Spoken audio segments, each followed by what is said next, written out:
We'd like to start by taking a moment to acknowledge the obvious. Like so many things this year, our session really got turned on its head.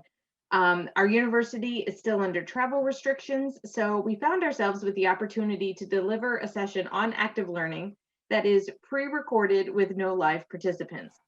Obviously, if we were together, we would be modeling and demonstrating and discussing the strategies we'll explore today.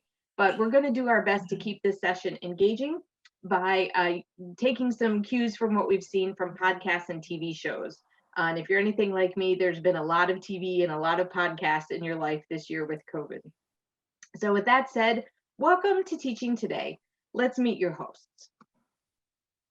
My name is Erin Hager. I am a former Spanish instructor, and I've worked in centers for teaching and learning since 1999. I'm currently a senior instructional designer at the Faculty Center for Teaching and Learning at the University of Maryland, Baltimore, where I also serve in the Physician Assistant Learning and Leadership Academy. I love working with faculty to make their courses engaging and meaningful for students. Hello, everyone. My name is Violet Kulo. I'm an associate professor of health professions education and a member of the Physician Assistant Leadership and Learning Academy team at the University of Maryland, Baltimore. My background is in instructional design and technology. Welcome to our session. We are very excited to be here to share with you some active learning strategies. At the end of today's episode, you, our viewers, should be able to explain the impact of active learning strategies on student engagement, retention, and knowledge transfer. Given a case study, select appropriate active learning strategies that would best meet the instructional goals and context of the case, and also make one commitment related to active learning for the fall semester. We now would like you to take a moment and reflect on this phrase. When I hear the phrase active learning, I think, I wonder, I feel, I worry about. Erin, you've worked with a lot of college faculty, and I have the privilege of working closely with you. If we were in person, what would you expect to hear in response to this question? Yeah, I think about this historically and think about when I started this work about 20 years ago. And back then, the responses might have included a decent amount of resistance to this term, active learning. I think that possibly was a result of the fact that the active learning movement really grew out of the K to 12 education space. And I also think that it might have been driven by some misconceptions, and some of these misconceptions might still linger today. So we might have heard some things like what I'm about to share if we were live today. So I think some faculty worry that active learning means your classroom suddenly becomes chaotic, that everyone is up and moving around the room, and that it has to be some kind of big theatrical performance piece. So that's something that faculty often worry about. Some folks worry that, well, how am I supposed to get all this content in, right? That's a biggie. And that's something we'll talk about today. And also that they can never lecture, right? If they adopt active learning, that means that they can never lecture. And obviously there is a time for telling and a time for lecturing, just like any tool in the toolbox. I think also, though, that there's a growing understanding that engaging students in their learning is a good thing. There's a lot more research now, which we'll get into as well, that demonstrates this, that the more students are involved in what they're doing in the classroom, the more they retain. And so I think that there's an acceptance that this is a good approach, but maybe some questions about how to do it efficiently, and how to do it in a way that feels natural and organic to the faculty's teaching style. So our next segment of this show, we're going to call "What Exactly Are We Talking About?" Where we're going to think about what this term really means. So active learning is really just an instructional approach, any instructional activity that just engages students in the learning process. And this can be done individually or in groups through activities like reflection or in-class group work, structured problem solving, anything where students are creating or designing or working with a case. We often contrast the term active learning with a more passive approach, the more traditional lecture style methods where learning is more passive. Again, that doesn't mean that lectures are never appropriate. It just means that a steady diet of lectures is something that we're trying to avoid. And when we talk about active learning, we're not really thinking about those outside of class learning events like homework or lab sessions or study groups. Those are certainly important. But when we're talking about active learning, we're talking about ways to use the class time that you're given to engage students in their own learning. So very, very often what we hear in this kind of work is, oh my gosh, I have so much content to cover. If I start doing active learning, if I devote minutes of my class time to active learning, I'll never get through it all. And a article that came out in 1998, which we'll link to in our references, really called this a devil's bargain. And I'd like to read this quote. This is from Faust et al., 1998. A growing body of evidence suggests that students learn and retain more information when they are asked to engage it actively. However, weighing content coverage against active learning creates a devil's bargain. Either teach more material and have students learn less, or teach less material and have students learn more of it. This was written back in 1998, where the data supporting this was significant, but still emerging. And now we have, over 20 more years of data to support that students really do learn better when they are involved. And so sometimes making the decision to scale back what you are saying in the classroom in favor of giving students more time to practice with it can be a really good approach. But let's look a little bit at that data now. Okay, so thank you so much, Erin, for that. Let us now review some evidence for facilitating effective learning experiences. Several meta-analyses have been conducted on the effects of active learning. So Springer and his colleagues conducted a meta-analysis of the effects of small group learning and found that active learning increased student achievement and persistence, and students reported more favorable attitudes towards learning. A second meta-analysis of studies that reported data on exam scores or failure rates found increased performance by about half a standard deviation with active learning, whereas with lecture only, students were 1.5 times more likely to fail. The authors also found that active learning approaches show greatest effect in small class sizes of 50 or less. And last but not least, another study of the effects of flipped classroom versus traditional teaching on student performance found positive moderate effect of flipped classrooms. Flipped classrooms is a type of blended learning where students are introduced to the content outside of class, and class time is spent on deepening learners' understanding through discussion with their peers. These 3 meta-analyses include a total of 462 empirical studies that provide evidence for the positive impact of active learning. We'll now look at some specific strategies in the next slide. This graphic shows active learning techniques on a continuum from simple to complex strategies and by classroom time management. Simple strategies include asking students to write a 1-minute paper or pause for reflection, while complex strategies include forum, theater, and experiential learning, among others. We're going to describe a few of these strategies in more detail, reflecting a range of complexity. By complexity, we mean from the instructor's point of view, not the student's point of view. The simple strategies do not require a lot of instructor preparation before class. And we have included the reference for this graphic at the end of our slides, where you can read a description of each of the strategies. We'll start with the low-level complexity strategies. So the first one, I would like, I would like to emphasize here that the complexity means instructor preparation, but the strategy may be challenging for the students when they do it in the classroom. So the first one is for the muddiest point, the instructor requests a 1-minute written response to the question, what was the muddiest point in today's lecture? Or what concept do you find most difficult to understand?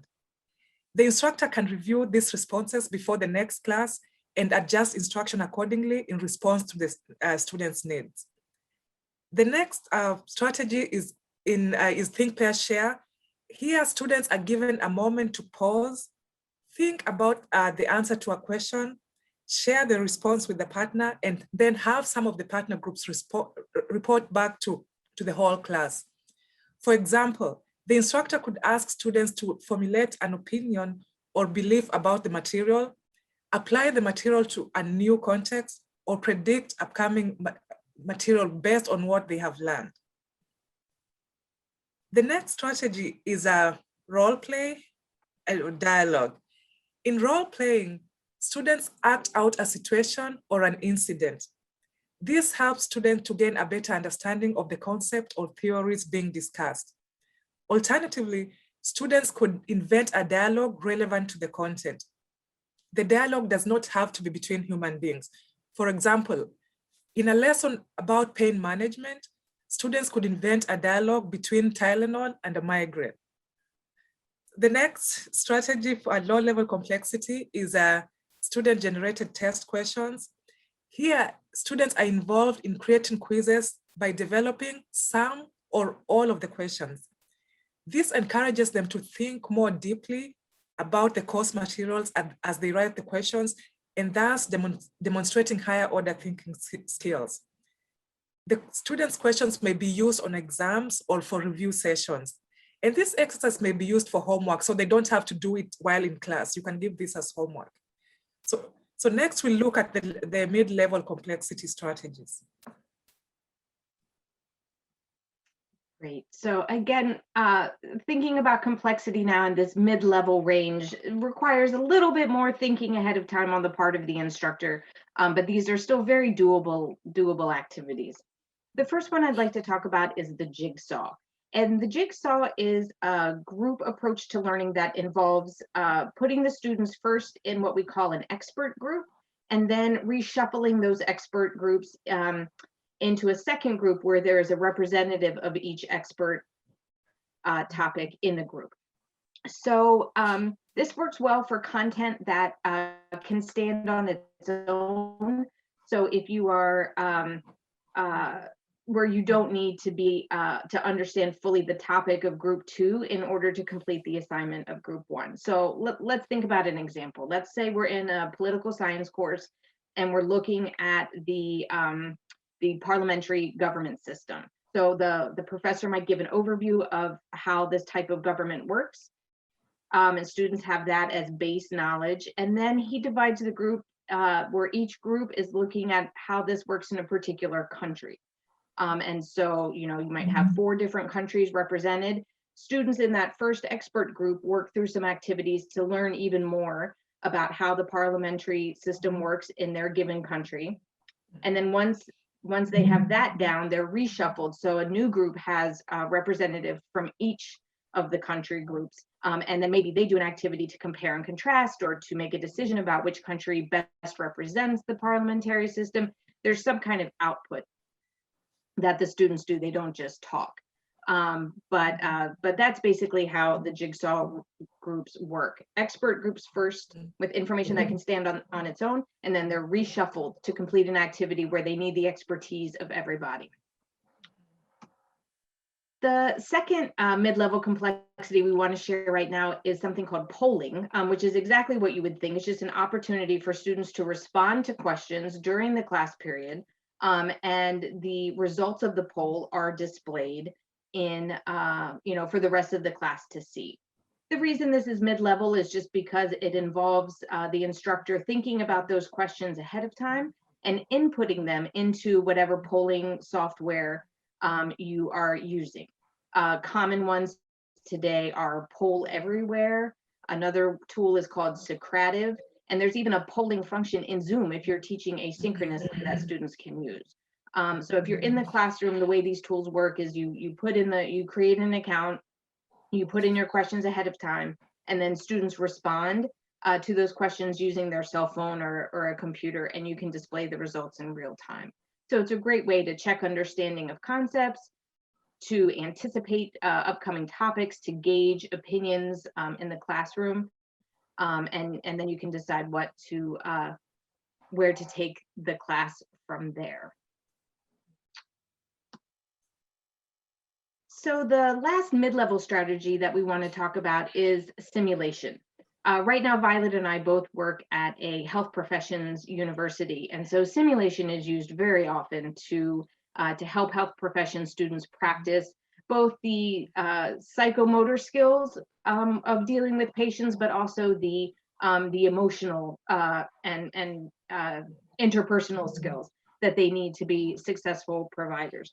But simulation isn't limited to health professions education. You can create a simulation of of a K-12 classroom if you teach education, or a simulation of a city council meeting if the students are learning about local government.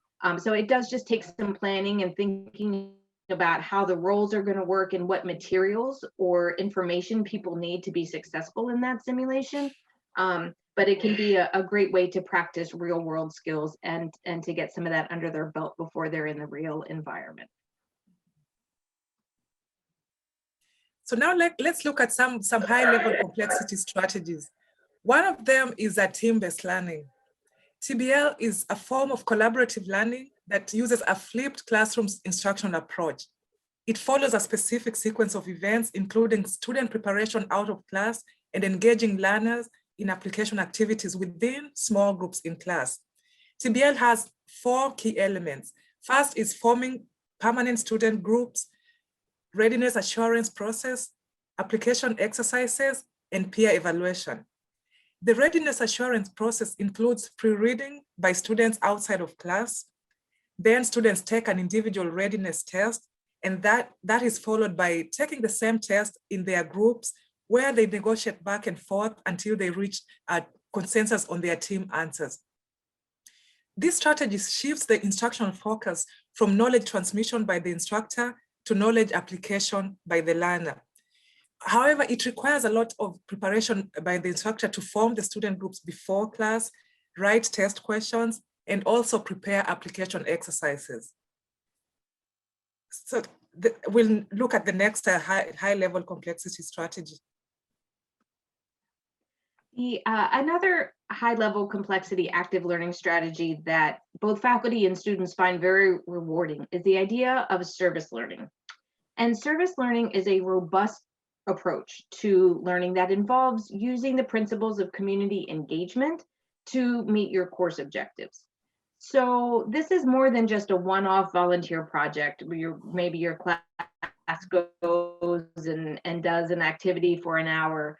This is really a comprehensive approach that involves building community partnerships, coordinating the kind of work your students are going to do at the organizations, so that through the act of reflection, students can connect their experiences to the content and the topics of the course. It's complex because it takes time to build those partnerships, to coordinate the work, to manage any university expectations or requirements about offsite learning. There might be some legal hoops to jump through just to make sure students are safe and protected off campus. But if you're interested in this approach, I really recommend that you look up the work of Barbara Jacoby, Jacoby, from the University of Maryland. She's written a lot of very accessible, easy to follow guides for instructors about how to integrate active learning in the college classroom and assess students' experiences and their learning of the material through the act of performing these service learning activities.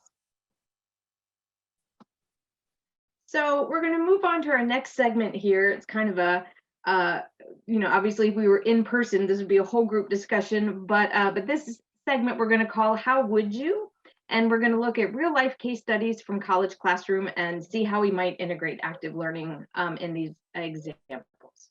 Violet, you ready? I am ready, yes, for this segment. Let's go. Okay.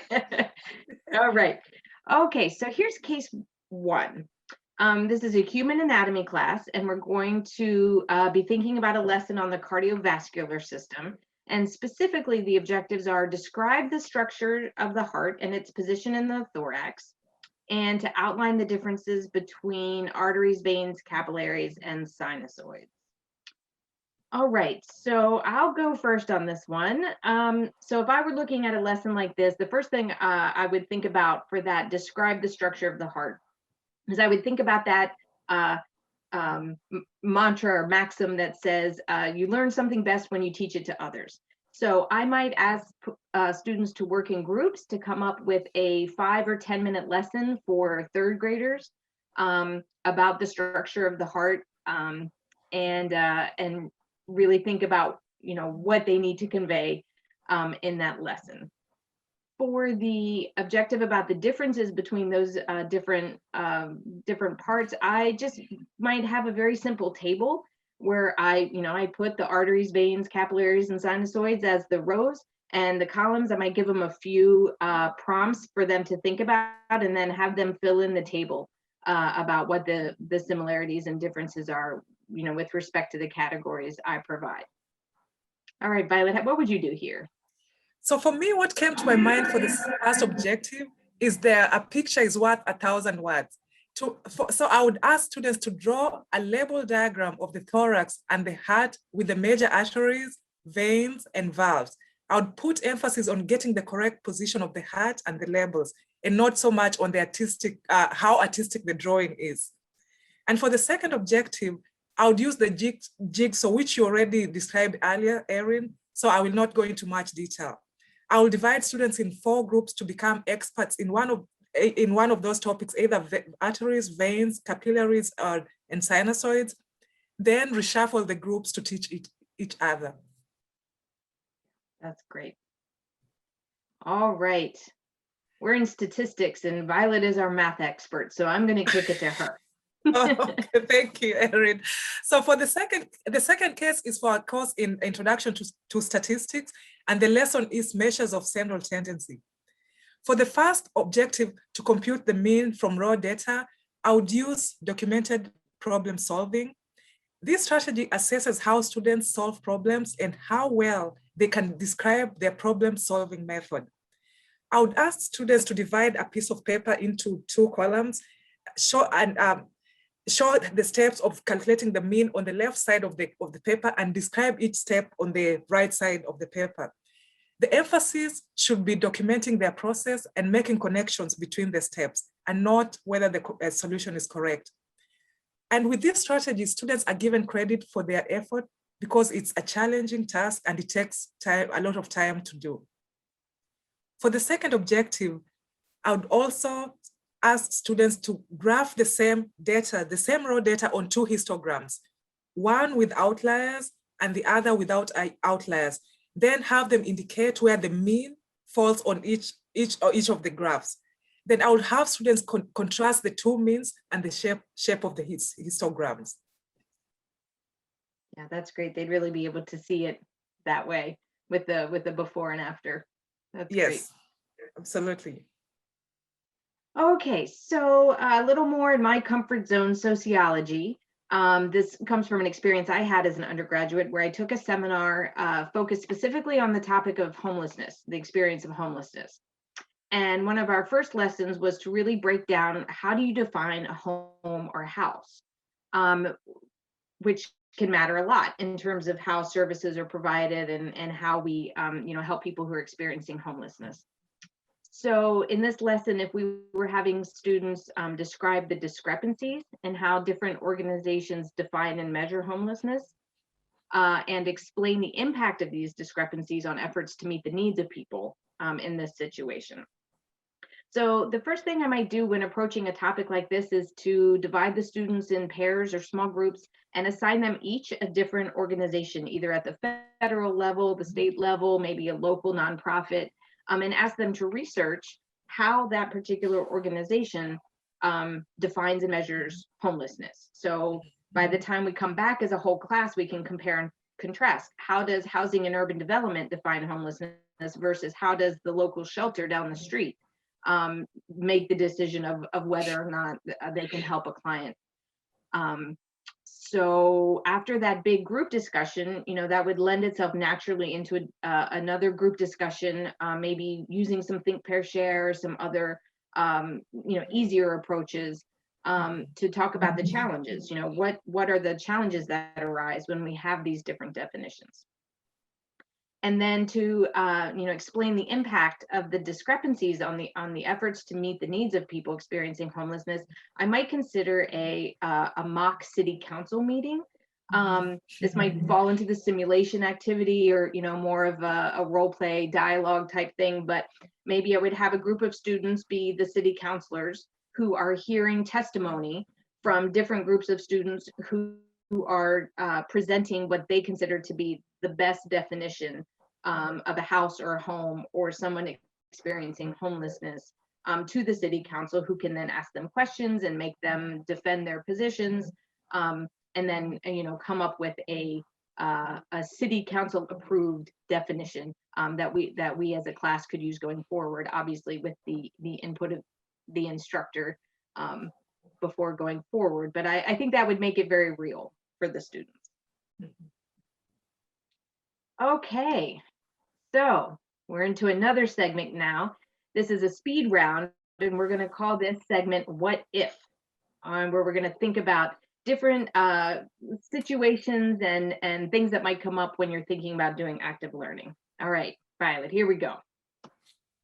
Okay, so Violet, what if you want to use active learning, but you teach in a big lecture hall and those seats don't move an inch? So I would use think, pair, share, where students can pair and discuss with their neighbor without moving, and also use strategies that involve individual work, such as 1-minute paper, modest point, and pause for reflection, where students don't need to move. They just sit and do their independent work. Yeah, absolutely. Polling also works really well in a situation like this too. You can get lots of data, lots of students responding to those polls. You can see those numbers. Okay, what if you want to use active learning, but you're teaching on Zoom during the pandemic? Oh, this is what some people have been doing the whole of last year. So put students in breakout rooms to discuss and come back and share with the whole class. And also, as you mentioned earlier, use the Zoom polling and the chat feature in Zoom to interact with the students. Yeah, absolutely. I also think, you could have students, if you're having them draw something, they could hold what they're working on up to the camera, or they could, share their screen and present what they're working on, and really think about the class as a more democratic, where maybe everyone has the opportunity to share and present, at some point during the class. Mm-hmm. All right. What if you teach asynchronously?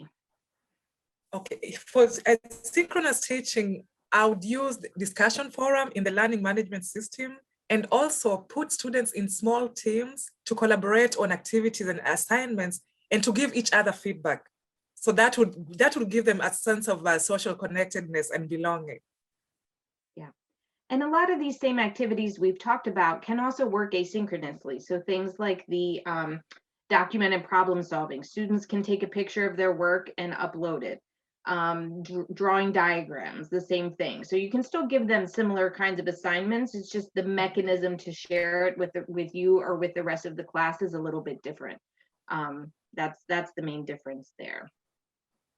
So Violet, what if you want to use active learning, but you're getting some resistance from your students? So I would start with the simple strategies for the students and then build on that as they get more comfortable. But most importantly, I would explain to the students why active learning is important. Yeah, I found in my teaching experience that even if I didn't have an activity or a lesson 100% there, if I was just upfront with my students about, I'm going to try something new, I'm not sure how it's going to work, please give me your feedback. 99 times out of 100, they'd come along, and we'd be able to make it work and get some good ideas for improving it the next time around. So just kind of treating them as colleagues, and letting them know that you're try something new and look forward to their input. Yes. Okay, last one. Violet, what do you do if you're giving a workshop on active learning and you don't have any live participants in the room?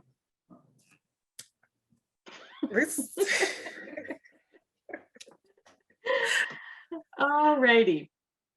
So we've come to our last objective of the day, where we are hoping that you will make one commitment with respect to active learning for the upcoming semester. That commitment could be to try one of the strategies that we've shared here today or that you see in our references, or even just making the commitment to read an article or to learn a little bit more about this approach and how it might work in your discipline. So please do think about one action you'll take in the next month or so to further your journey with active learning. Our contact information is listed here. If your commitment is just to reach out with us for to ask a question or to brainstorm ideas, we're happy to do that.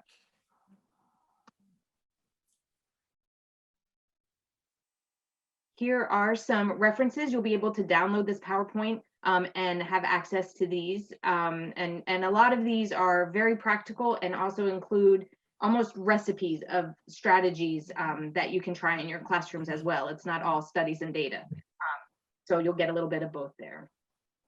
We really thank you for your participation today, and look forward to your questions, and look forward to next year when we can all be at a conference together. Absolutely. Looking forward to that. Thank you so much.